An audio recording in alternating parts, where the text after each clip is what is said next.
बाबू question लीजिए, illustrate various types of explosives with their properties. Only there are two types of explosive, low explosive and high explosive.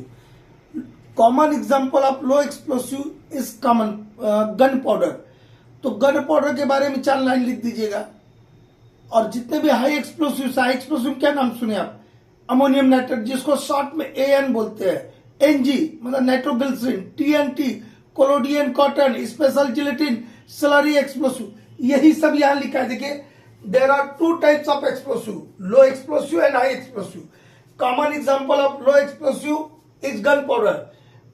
हम आप लोग को low explosive high explosive का difference भेजे थे, एक बड़ा पूरा चार्ट बना करके, उसको देखिएगा, ठीक है? उसको अवश्य देखिएगा, वो तो एग्जाम में आएगा, ये भी आएगा। ये आपके MSBT का क्वेश्चन पेपर से क्वेश्चन है। गन पाउडर के बारे में आपको लिखना है, क्या लिखेगा? It is fired by safety fuse. देखिए ऐसा लिखा है, फायर्ड बाय इग्निशन और फ्लेम, मतलब डायरेक्ट आग लगा के इसको हम फायर करते हैं गन पाउडर को। मतलब किसके थ्रू? सेफ्टी फ्यूज के थ्रू। सेफ्टी फ्यूज कैसा होता है?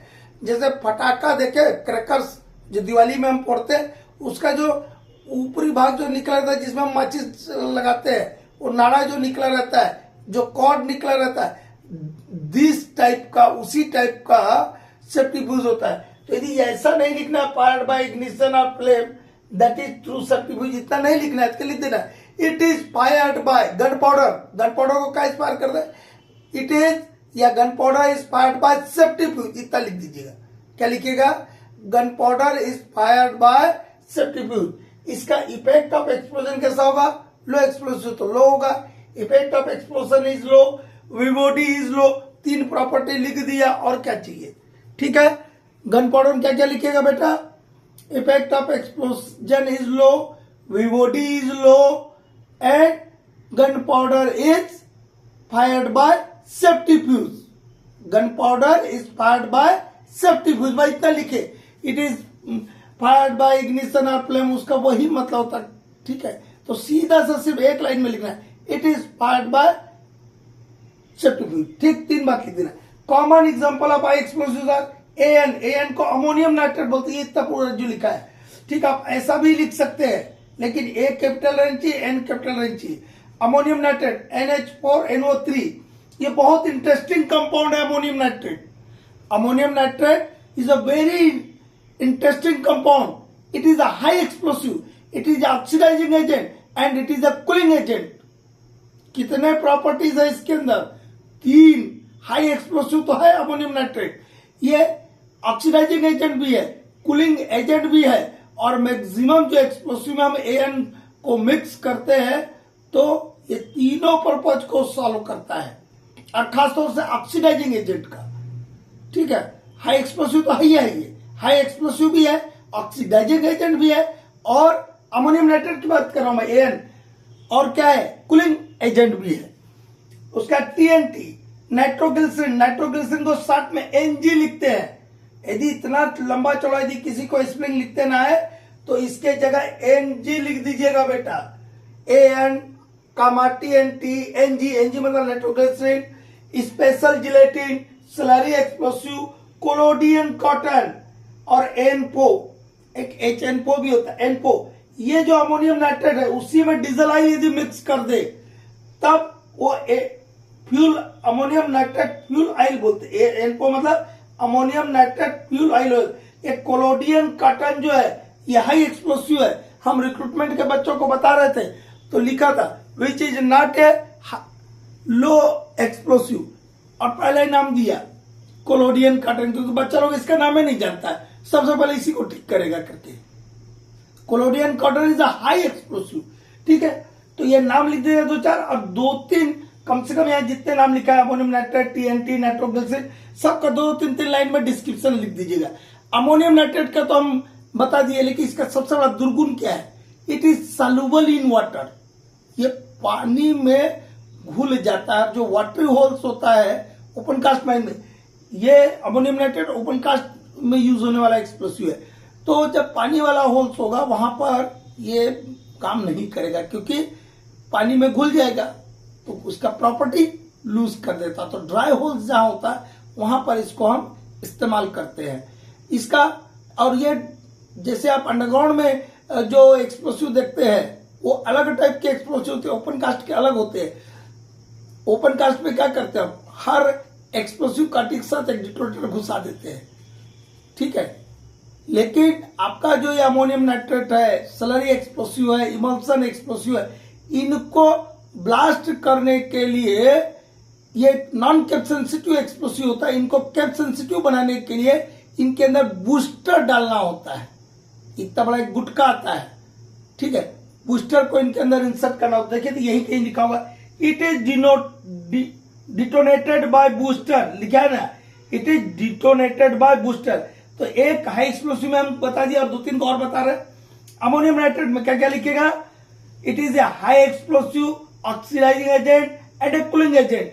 To use ammonium nitrate, A capital रहेगा, एन कैपिटल रहेगा, ठीक है। टू यूज एन मतलब ammonium nitrate as an explosive, ammonium nitrate को एक्सप्लोसिव के रूप में इस्तेमाल करना। EXP लिखा मतलब पूरा एक्सप्लोसिव लिखेगा आप। It should be mixed with nitroglycerine और TNT, तो इसको हमको नाइट्रोग्लिसरीन या TNT के साथ मिक्स करना होगा। Soluble in water, this is the demerits of ammonium nitrate. Ammonium nitrate पानी में घुल जाता है, ये वाटर रेजिस्टेंट नहीं होता है। इट इज डिटोनेटेड बाय बूस्टर, ठीक है। अब बाकी हम एन हो गया, TNT, NG, collodion cotton, special gelatin, slurry explosive को 2-2 लाइन में बता रहे हैं इसको मिटा के। हाँ बाबू, नाइट्रोग्लिसरीन, इसको शॉर्ट में NG लिखते हैं। ये आइली fluid with specific gravity 1.6, freezing point 13 degree Celsius. Freezing point जो है मतलब 13 डिग्री सेल्सियस रहेगा। तो ये जो आइली फ्लूइड है, जो तरल पदार्थ है, पानी जैसा है, वो क्या हो जाएगा, फ्रीज हो जाएगा, बर्फ बन जाएगा। फ्रीजिंग पॉइंट कितना है NG का, 13 डिग्री सेल्सियस। Specific gravity 1.6। यदि स्पेसिफिक ग्रेविटी 1 से अधिक है मतलब वो पानी में नहीं डूब, क्या होगा, पानी भी रहेगा तो पानी में ऊपर तैर के नहीं आएगा, मतलब पानी से भारी है। इनसॉल्युबल इन वाटर, ये पानी में घुलता नहीं है। जैसे अमोनियम नाइट्रेट का दुर्गुण बताया कि soluble in water, but NG is insoluble in water. इसीलिए AN में बताया था कि to use AN as an explosive it should be mixed with NG और TNT, ऐसा बताए थे ना। ये इनसॉल्युबल इन वाटर होता है, वेरी सेंसिटिव टू शॉक, कोई टाइप का शॉक हो, any type of any nature of shock sensitive. Non cap sensitive होता है, मतलब डायरेक्ट डिटोनेटर से ब्लास्ट नहीं होगा। इसको ब्लास्ट करने के लिए हमको इसके अंदर क्या एंटर करना होगा, क्या इंसर्ट करना होगा, बूस्टर। जैसे हम अमोनियम नाइट्रेट में बताए, उसको भी ब्लास्ट करने के लिए हमको क्या यूज करना होता है, बूस्टर, ठीक है, ताकि उसको कैप सेंसिटिव बनाया जा सके। Slurry explosive, specific gravity more than 1, ठीक है। अब available in 2 forms, permitted and non permitted slurry. Permitted slurry और नॉन परमिटेड स्लरी 2 टाइप में आता है। परमिटेड स्लरी अंडरग्राउंड में यूज होगा, non permitted slurry open cast में यूज होगा। Insoluble in water and non cap sensitive explosive है, ठीक है। ओपन कास्ट वाले जितने भी रहेंगे वो सब नॉन कैप सेंसिटिव ही रहेगा। अंडरग्राउंड वाले जितने भी एक्सप्लोसिव रहेंगे वो परमिटेड टाइप के रहते हैं और वो कैप सेंसिटिव रहते हैं, ठीक है। एनपो, जो अमोनियम नाइट्रेट फ्यूल ऑयल, एनपो मतलब अमोनियम नाइट्रेट फ्यूल ऑयल है, मतलब अमोनियम नाइट्रेट होगा, इसमें डीजल ऑयल होगा और सेंसिटाइजर्स रहेंगे, इतना ही रहता है। लेकिन अपने को यहाँ पे उसका कंपोजिशन नहीं बताना, उसके प्रॉपर्टीज बताना है। तो अमोनियम नाइट्रेट का specific gravity 0.8 to 1, weight strength 75 to 80, VOD 3.00 मतलब 3500 मीटर पर सेकंड, 3500 मीटर पर सेकंड होता है। और ये सब डाटा जो है, अभी तो आप लोग एग्जाम के लिए पढ़ लीजिए, रिक्रूटमेंट में बहुत काम आएंगे, ठीक है।